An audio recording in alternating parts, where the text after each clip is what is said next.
ভদ্রতা আমরা অনেক করি, অনেক কিছু জেনেও। যারা এই 100 টাকা করে ফর্ম বিক্রি করলো এই ধর্মের নামে,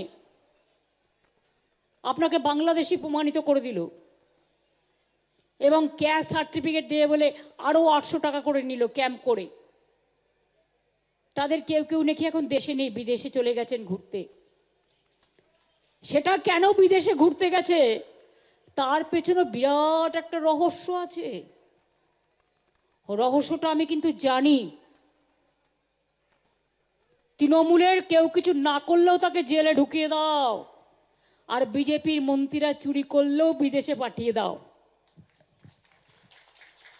বিচারিতা কেন পালিয়েছে?